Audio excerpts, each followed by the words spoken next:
Ada Al-Qadhi Al-Iyad. Saya pernah cerita juga ya, Masya Allah. Imam Qadhi Al-Iyad, Al-Qadhi Iyad, rahimallahu ta'ala. Beliau pernah mendapatkan sebuah informasi kalau ada satu buku, isinya luar biasa. Banyak hadis di dalamnya dan banyak petuah di dalamnya. Kalau zaman sekarang kan buku modelnya apa?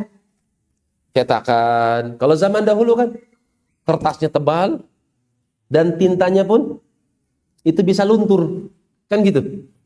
Satu saat Qadhi Al-Iyad meminjam buku temannya. Ingin membacanya. Temannya sebetulnya sayang. Ini buku saya susun, Masya Allah. Tolong dijaga baik-baik ya. Dijaga baik-baik. Akhirnya dikasih pinjam. Qadhi Iyad rahimahullahu ta'ala membaca buku tersebut. Membaca buku tersebut. Setelah membaca buku tersebut, ternyata bisa menjadikan dia lupa segala hal. Baca buku, main sama anak sebentar, baca buku lagi. Ketika malam istrinya dandan, pakai make up yang lumayan menor, pakai wewangian, rambutnya basah. Menggoda sang suami, nggak dihiraukan sama sekali. Terus baca buku sampai tengah malam. Kemudian datang waktu subuh. Selepas subuh, Qadhi Iyad ngajar di masjid. Balik ke rumah, tiba-tiba beliau mencium aroma. Ada sesuatu yang berbeda nih. Tanya, Mas, atau ditanya istrinya, Dek, masak apa kok beda nih aromanya? Lihatnya di dapur. Ketika lihat di dapur, sebagian buku dibakar, sebagian direbus sama istrinya. Kenapa demikian? Cemburu sama buku. Tuh, para ulama cemburu sama buku. Kalau ibu-ibu sekarang kan cemburu sama HP ya. Malam-malam bukannya buka baju malah buka HP. Ini istri-istri banyak yang cemburu gara-gara HP. Tapi ulama kita Masya Allah, istri-istrinya juga sama cemburu. Tapi cemburu dengan kitab. Ketika suami tenggelam dengan bacaan bukunya. Sampai datang waktu subuh, sampai datang waktu tengah malam terus begadang. Baca buku. Ini Qadhi Iyad. Akhirnya beliau kaget. Kenapa kaget? Karena janji. Janji sama kawannya. Buku itu aku tulis dengan penuh kehati-hatian. Ilmu yang ada pada diriku sudah aku tuangkan di dalam kitab itu. Mohon dijaga. Gimana dijaga? Udah direbus. Sebagian dijadikan sebagai apa? Kayu bakarnya. Maka Qadhi Iyad langsung mulai diem, langsung nulis. Dari A sampai Z.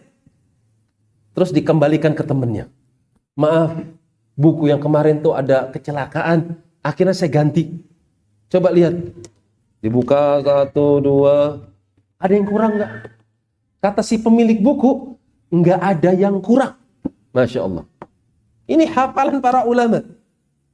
Gimana mereka bisa menghafal satu buku yang sudah dibakar sama bininya, yang separuhnya dijadikan sebagai bahan bakar untuk memasak buku itu.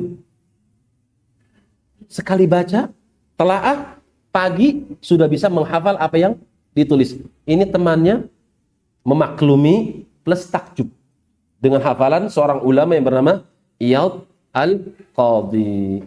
Tapi pelajaran yang bisa kita petik apa satu?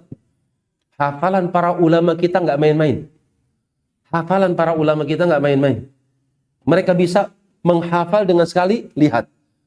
Asy-Syafi'i bisa menghafal dengan sekali dengar. Seperti Bukhari. Menghafal 100 orang rawi dalam waktu sekali duduk dengan hadis yang sudah diacak-acak. Ini luar biasa. Bukhari rahimahullahu ta'ala. Kemudian pelajaran kedua. Ini pelajaran buat saya pribadi dan juga Anda semua sebagai seorang suami. Bayangkan ya. Qadhi Iyad pinjam buku. Janji sama temennya saya akan kembalikan besok insya Allah. Saya janji. Tiba-tiba bukunya ketika mau dikembalikan jadi apa Pak? Jadi bubur di panci. Sebagian dijadikan sebagai bahan bakar untuk memasak. Qadhi Iyad marah nggak sama istri? Nah ini pertanyaannya. Qadhi Iyad, ulama ini marah nggak sama bininya? Ternyata Masya Allah, sabar, no comment sama istrinya. Kita bisa nggak kayak gitu, Pak? Coba iPhone antum direbus sama istri, coba. Pengen tahu saya. Rame mesti rumah.